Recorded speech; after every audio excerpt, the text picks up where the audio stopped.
All right, everybody. Well, it is the appointed hour, and I am really excited to have Dorian Cleveland with us today. We are so lucky to have him here to talk about his research that he's been doing.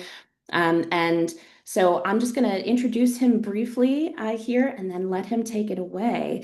And I have dropped in the chat information about our upcoming Learn at Lunch series after today. And you can also view the recording of this presentation as well as all of our past presentations on our website through that link.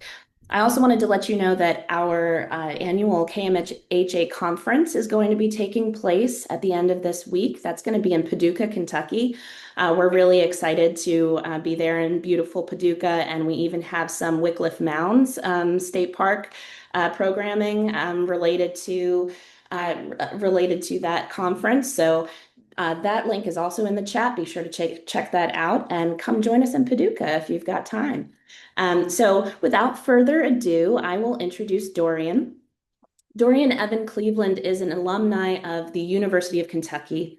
He graduated with a Bachelor of Arts in History with a double minor in African American Studies and International Studies.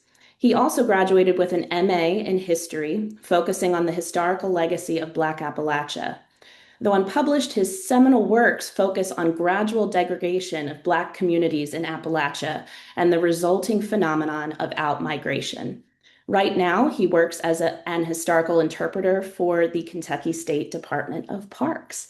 So, Dorian, I will turn this over to you and take it away. Thank you. Um, so, um, is everything good on your end? Get it? All right. So, once again, my name is Dorian Cleveland, and today I will be talking about Cherokee State Park, Legacies of Discrimination, and the Segregation of Public Recreation. So, even though Jessica already introduced me, like she said, I graduated from the University of Kentucky. I got my bachelor's in history with my double minor, as well as my master's specializing in Black Appalachian history. And right now, I did this project as a historical interpreter for the Kentucky Parks Agency. Now, before I get started, there are going to be some terms that I will use throughout this presentation. One in particular is the term third space, which is typically defined as a space outside of the home and the workplace, where people go to fellowship and congregate.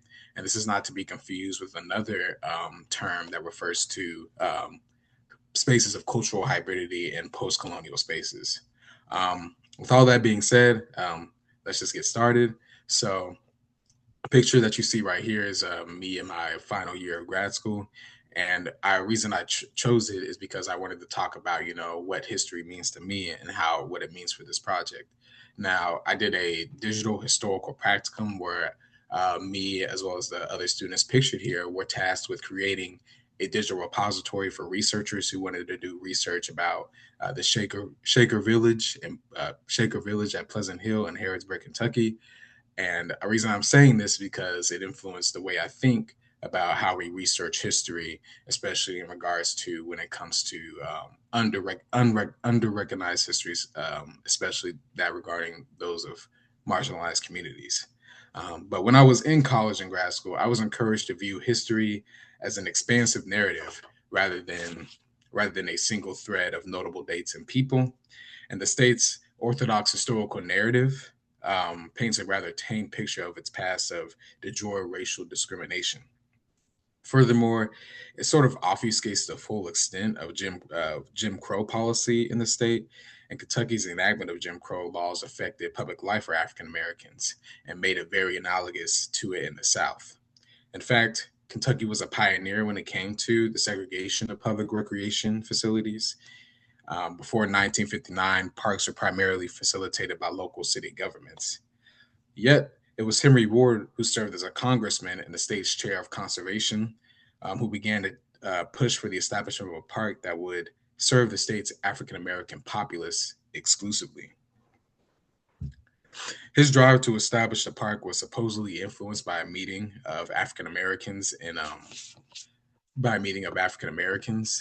Hardin, Kentucky. And Hardin, Kentucky, as we all know, houses Kim Lake State Park. Um, but then But then it's also, a few miles away from Aurora, which at that time on which the park was being constructed had been known as a sundown town. According to Ward, the city's black residents desired quote unquote something of their own, despite Kinlake State Park already allowing black patrons. Now, we have seen a similar desire amongst other black populations throughout the nation for quote unquote something of their own, especially when it comes to third spaces. Black Americans could not predict what they would encounter at Ken Lake, despite them already being allowed there. And residents in Aurora had made it abundantly clear that the lack of black residents was a non negotiable. What is to be done when there is nowhere you can enjoy the fruits of life in a place where your safety and autonomy are guaranteed? Whether it was a genuine show of goodwill or a mere placation, Ward appeared to have a answer to this pressing question in 1951. At the dedication and opening of Cherokee State Park, he emphasized that the question that that the he emphasized that the question of developing parks of this type, a segregated park, was a national subject of contention.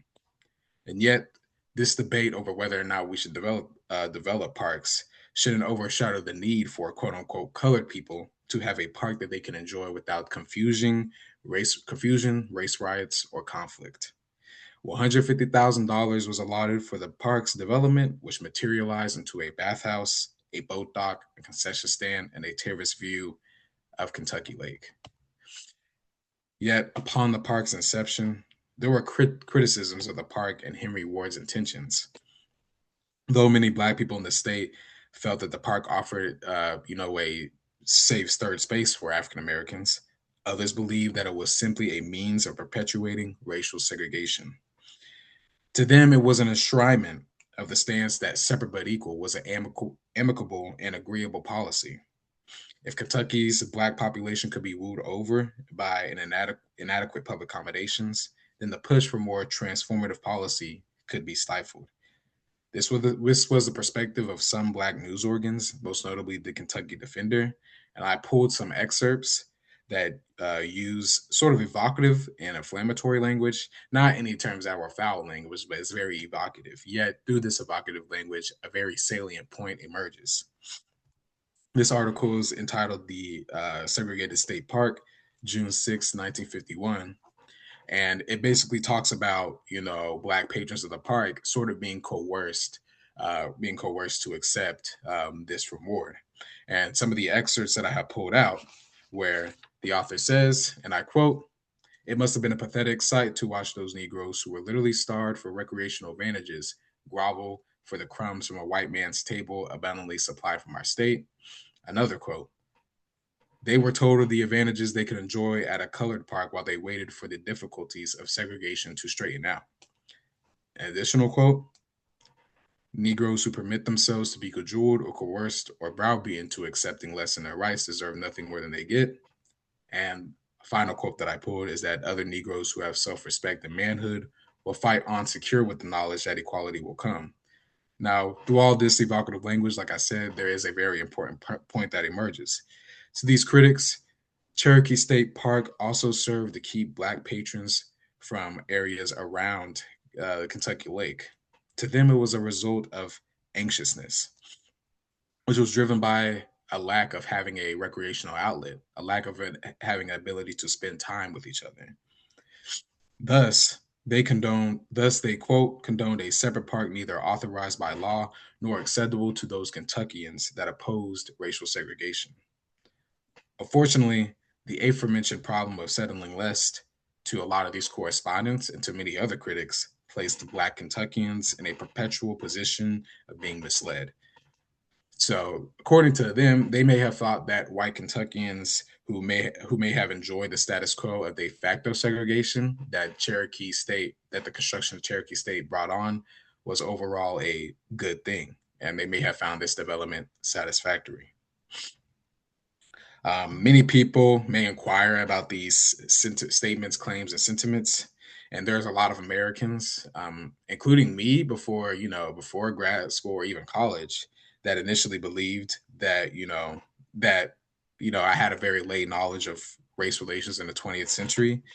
And I may have found maybe a few years ago may have found the desire of Hardin's black population to have this park and a lot of the sentiments expressed by the critics to be unreconcilable and very contradictory.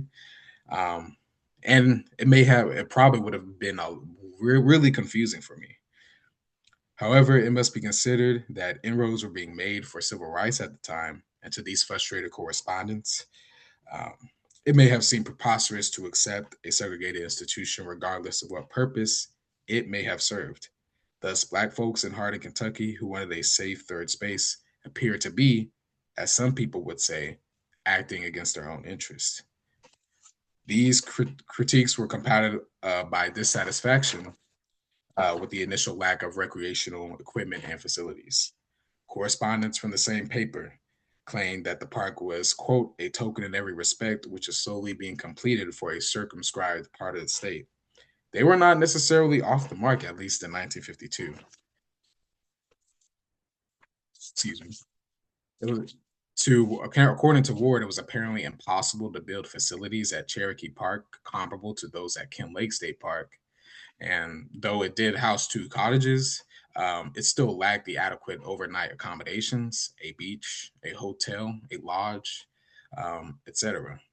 And Ward claimed that the patrons of Cherokee State Park would have to prove that they actually needed these facilities, which in itself is a ridiculous criterion. Um, Plus, even if they had the ability to prove that they had a need, it was unlikely at that time that Ward would even acquiesce. A correspondent from the Defender remarked that Ward had been informed by a quote interested group of people that black visitors would not be able to pay the same price as white visitors. In addition to that, he reiterated that the park was supposed to operate on quote unquote a self-sustaining basis. Much of this obfuscation may have shrouded Ward's actual sentiment on the issue, as well as his racial prejudices. Um, and even though I acknowledge a lot of the stuff that he did for civil rights towards the latter end of his career, um, I think it is clear that many of his initial racial prejudices may have played a part into restricting some equipment for the park. For example, though Ward subsequently provided a timeline for subsequent improvements to the park, he disregarded the issue of swimming equipment, asserting that, quote, you won't find a lot of the colored boys that are good swimmers. Fortunately for patrons of the park, many of these facilities were constructed by 1955. And by that time, the park had picnic areas, a dining hall, a boat deck, and a ramp, and 10 cottages. And while it was no Kentucky Lake, it was definitely Cherokee State Park. Thus, the park provided a safe third space for African Americans in the state, and many Black folks from all walks of life visited the park. Here's a picture from one of the local newspapers. This is a picture that I've also took of what the dining hall looks now. After some renovations, it looks just like its original photograph. And you probably had many people that visited the park and utilized these facilities. Um, church groups church groups. Oh, excuse me. And here's another picture of park. Here's the picture of the parking lot that's near the boat ramp. And I tried to replicate a photo that a gentleman by the name of James Maxwell provided with me. But of course, given that more than 70 years has passed already at this point, some images of the park and images of it now may not look that similar. Nevertheless, let's continue. Um, I was informed during my visit to Paducah, Kentucky, as from a gentleman that I've already mentioned, James Maxwell, that church groups, civil organizations, and fraternal organizations from all across the country visited the park. Um, Maxwell reminisced about the times that he visited the park as well. And though he didn't note the fact that the park's proximity to a war kept a lot of people from spending the night, it still did not keep people from visiting. One of the biggest places that assisted my research in this project was Metropolitan Hotel in Paducah, Kentucky. And during its time, it was 30 miles away and courted many famous Black artists.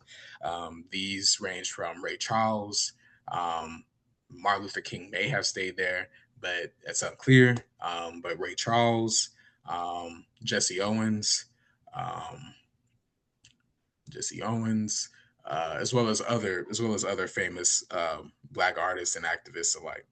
Um, but the current owner of the Metropolitan Hotel, gave me an anecdote which was fascinating.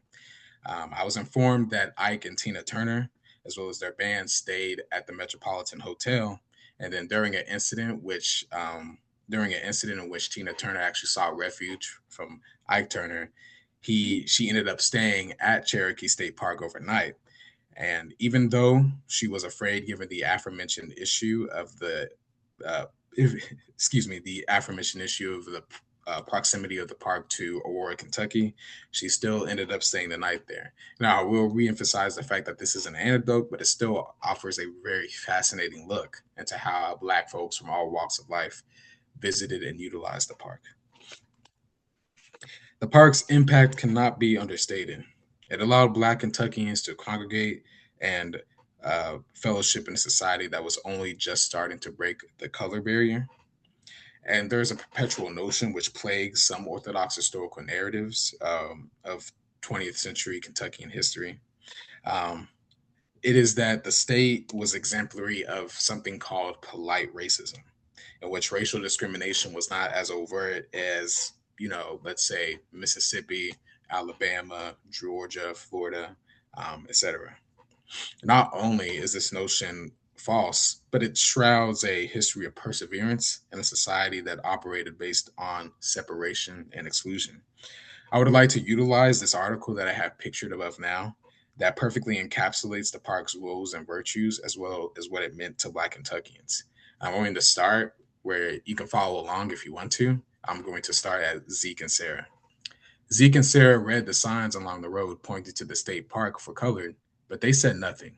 The others couldn't read. It was not very far to the park, but when they got there, they found that a number of other colored people had arrived before them.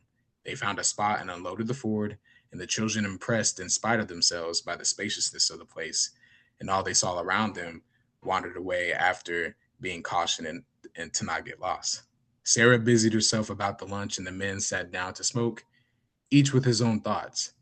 Zach thought how much better things were than when he was coming along, and Zeke was concerned about his children and those awful signs on the road. While the signs seemed to point the way to colored people, they also seemed to warn white people, or to point them in some concentration camp where colored people had been herded off to themselves. How would his children react? Toward noon, the children returned, and their spirits had returned with them. They chatted about what they had done and what they had seen, and that they almost got lost too. They could have had much more fun if John and Bessie had been there. Just a side note, John and Bessie were two white children that they were going to play with initially, but their family opted to go to Cherokee State Park. Um, they would have fun too, and tomorrow they would still tell them all about the picnic. They fixed and ate lunch, the children happy, Zach restful, and Zeke and Sarah solemn. After lunch, they sat around together for a while, and then the children wandered away. The grown-ups saw activity around the speaker stand nearby, and they sauntered over. They were There were several white people and there were several colored people, and Zeke knew them to be residents of that area. One of the white men told why the segregated park was considered necessary by his friends in Frankfurt, and the colored people, in their new clothes and their importance, told of what a great thing the park was for colored people. There was scant applause, and the people started to go away. Zach, Zeke, and Sarah went too. Back at the picnic spot, they all helped store their things in the car, and when the children returned, tired and a bit sleepy, they were ready to go home. The picnic group reached home before dark. They ate lunch and got ready for bed. In bed, their children dreamed about things they told John and Bessie the next day. Zach slept. Uh, Z- Zach slept fitfully, not quite able to understand what had taken place and what had cast a shadow over the picnic. Zeke and Sarah stayed awake a long time, talking and wondering what would happen to their children in this democratic land. And I think what that essentially shows is that um, black people in Kentucky saw this as a valuable third space. Yet at the same time, though, to many, it also served as a perpetuation of what was already the case. it's a mere continuation of the status quo. Um, but I would say that the legacy of this park providing a safe space for African Americans does hold strong, and I think that drives the commemorative drives many people's sentiments towards commemorating it. Um, but I would like to segue into the next part of my presentation, which talks about historical interpretation. But before I do that, um, I'd like to talk a little bit about its closing. So while I cannot determine exactly when the park closed, and what James Maxwell had told me is that he didn't actually know the exact date of when it was closed himself. In fact, it was a very wishy-washy and how it was very, I guess, under the covers and how it was done to him at least. Um, but with all that being said, it was then after it was closed, Cherokee State Park was eventually converted into a group camp, and several cottages and buildings that were part of the park were eventually just transported to Ken Lake State Park. And one of the main buildings, which is referred to the superintendent's cabin due to him living there, was converted into a storage facility for the Murray State rowing team. Now, for the next part of my presentation, I'll be talking about historical interpretation. But before we get started, I wanted to do a quick little icebreaker for people up. Let me share my screen again.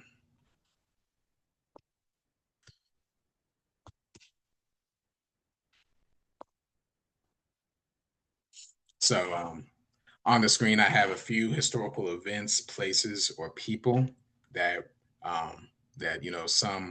that some of you may know about, some of you may not know about. But I would like to see.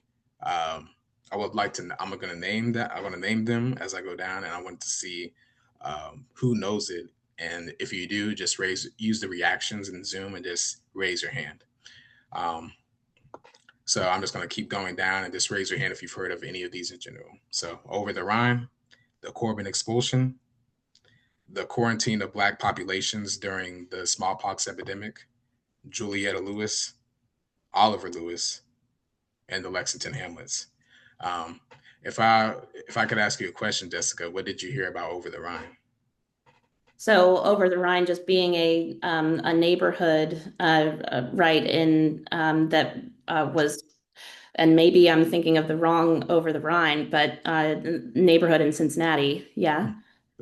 It's actually sort of similar in that both of them had a large amounts of Black populations, but Okay. this Over the Rhine was actually in Middlesbrough, Kentucky. Very cool. Okay. So yeah, I don't know about this over the Rhine.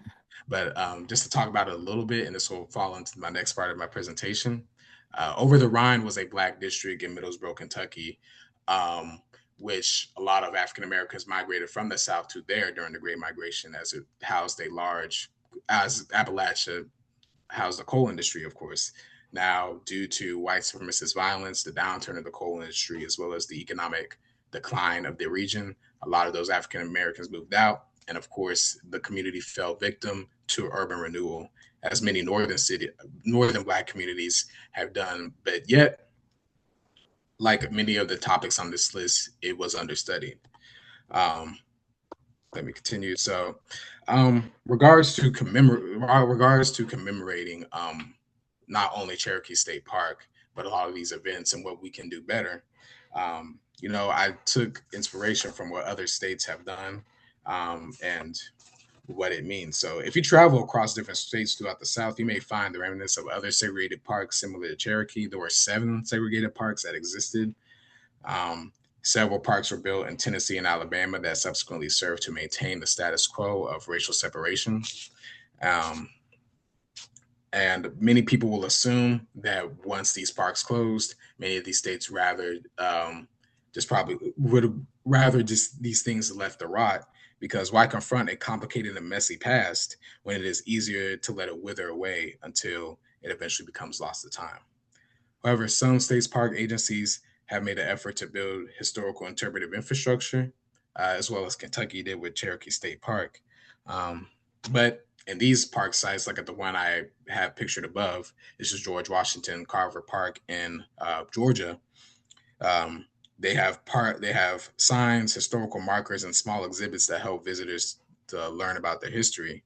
Um, there's another park in Chattanooga, Tennessee, called Booker T. Washington State Park, that was constructed similar to Cherokee and features a self-guided tour allowing patrons to learn about the park's segregated past. So why have I said all of this? Why did I, have that icebreaker on the screen? It all boils down to one simple question. How can we help Kentuckians interpret a complicated historical past? And this is an all encompassing question as it goes beyond discrimination within public recreation. Um, and I'm sure many of us here may have not necessarily heard of Cherokee until today, or if we did hear about it, we only heard just maybe a small little blip about it. Or if some of you were there in 2009, you may have even been at the initial commemoration. Um, but I feel that the current state regarding covering historical topics, especially when it comes to marginalized groups, isn't the best. And and we know how I spoke about over the Rhine. Um, that took a very that was a piecemeal exploration of that topic that required a lot of time and effort, especially money, which is a key resource now. And I believe that these resources are important in regards to preserving a lot of Black history within the state. Um, thus, over how I talked about over Orion and how there was little physical presence of the day, like many historically Black places, people, or establishments, it has been simply lost to time in this state. Luckily for Cherokee, efforts have been made to construct historically interpretive infrastructure, but I believe it must not only be maintained but be improved upon. Um, Several museums throughout the state do admirable work in preserving Black history. Yet I believe that we can always do better. And I believe that there is more work to be done. And in a country where the study of history is undervalued, despite its usefulness in evaluating the current political climate as well as global circumstances, which have sort of entrapped, I believe it is imperative that we continue to improve upon the work that has been done, and Cherokee State Park is no exception to that.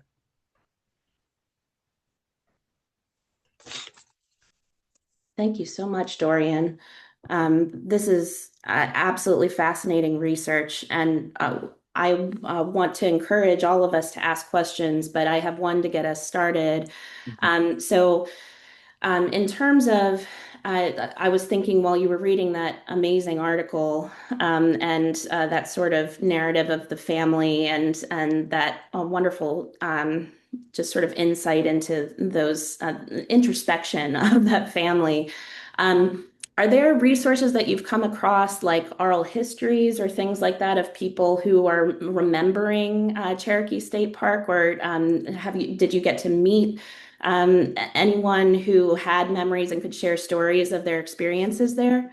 I think luckily, actually, a week before this presentation, I met two individuals who did visit the park when they were younger. They didn't have an oral history, so much of this was just through conversation. Yeah. The owner of the hotel actually visited Cherokee State Park when she was younger, but she didn't necessarily have a lot of good memories associated with the park because, as a girl, like many people that visited the park during the day, she attempted to swim in the lake and tried to swim through it, like another part of the lake that was too far, and she ended up almost drowning.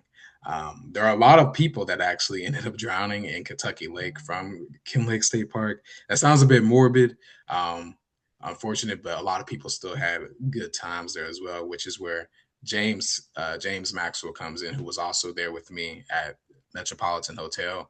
He talked about that church groups, civil organizations, a lot of people visited the park, had parties there, and it was just generally a good time regardless. And he had fun times talking about how he swam there, but he luckily did not drown or like other people, others in the lake. There is interesting narratives that I found of some soldiers that were running a illegal, like not necessarily a racket, but they were of course illegally making beer and stuff like that, and they were arrested there. And I feel like it reminds me of a lot of the things that we just simply just don't know about.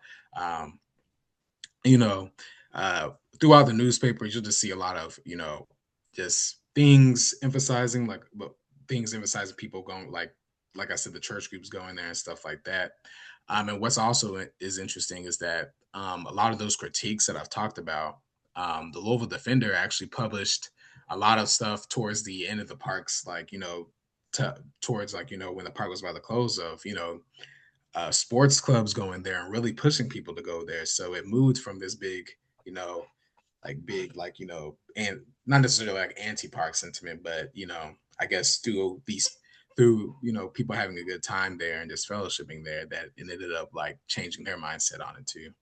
I hope that answers your question perfect. But in regards to like the resources specifically a part of your question, I didn't necessarily find oral histories that have already been recorded. I also believe that's one thing that can be done. I just think one of the more difficult things about Cherokee State Park in particular is that it's very short time span from like 1951 to 1964 puts it in a very tough spot where a lot of the people that live there are unfortunately passing away. But I also think uh, you know I think even though time is of the essence, I believe that there is still time to capture these stories. Thank you. Do we have other questions for Dorian? I have a question. Yes, ma'am. Hi, Dorian. It's nice to see you. Nice to see you as well. The 1950s was a huge period of growth for Kentucky state parks, particularly those resort parks. And I've seen a lot of advertisements, brochures, marketing those parks. What have you encountered in terms of marketing Cherokee State Park to African American families? So like you'll see it in the Kentucky Defender, even in those same articles that were critiquing it, you had classified advertisements for the park there, and then also the Park Service. And I also found some of this material that through my poor judgment, I forgot to include it within the presentation as visual aid. That there were brochures that advertised the parks to families as well, and on like even you know for like advertising material that didn't necessarily cater to African Americans specifically. Um, and like I think it may have been Kentucky Monthly that also had a few advertisements talking about the park too. So I think it was through many of the states already like present publications at that point in time where the park was like talked about um, and advertised. Does that answer your question? I'm sorry, I felt like I was rambling a bit. No, that's good. My understanding is that Cherokee State Park, I know just a little bit about Cherokee State Park, so I so appreciate you working with us on this. But my understanding is that it was in a one of the more, I don't know how to say it. It was promoted regionally in the southeastern parts of the United States. Is that something that you encountered I in your think research? How it was promoted sort of this, area of the country as a destination for African Americans? I think so. You'll find a lot of like, you think in a lot of the newspapers like the Paducah Sun, um, a few of those in like Marshall County, had a few advertisements referring to that. But I also found like um, it to be surprisingly like, not as regional as I thought. I found some newspapers in Tennessee that talked about church groups going to the park and how it offered a good time for them.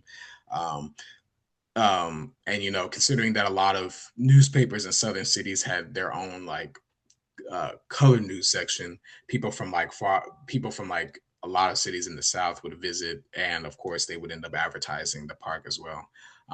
But in regards to being it mainly regional, it was just a little bit, but there were also a lot of advertisements throughout like the South, like throughout Tennessee, some in Missouri, some in Georgia too. So I would say it was regional, but in some ways, especially regarding like the black communities in the South, advertising for like black news organs specifically, it was pretty spread out. Thank you. Do we have other questions? I have a question. So, thank you for a great presentation. Are you aware of any other kind of a network for African American parks, like maybe with the Green Book, like what the Green Book is to hotels, so something comparable for parks? When I looked through the Green Book, what I found is that they didn't necessarily list the parks, but they for Kentucky in particular, they did mention Metropolitan State Hotel. Mm. Um, so I believe, and what I thought of is that like through the Metropolitan Hotel, people would just get recommended the park because it was the quickest. It was pretty much the only recreational destination that was close to there beyond the city park, which I'm pretty sure closed prematurely, even before Cherokee closed. Um, but that from what I found, that even though the park wasn't listed in the Green Book, um, through the Metropolitan Hotels listing, I think it may have been recommended through there. Thank you. Any further questions for Dorian?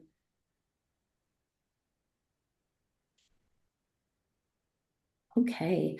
Well, Dorian, this was so fascinating. I learned so much that I had no idea about, and I really loved the way you framed this through, some of those more personal stories, not only of people who, were in those primary and secondary sources, but also your own experience saying, I think I would have been confused by this, by what to feel and what to think about this experience.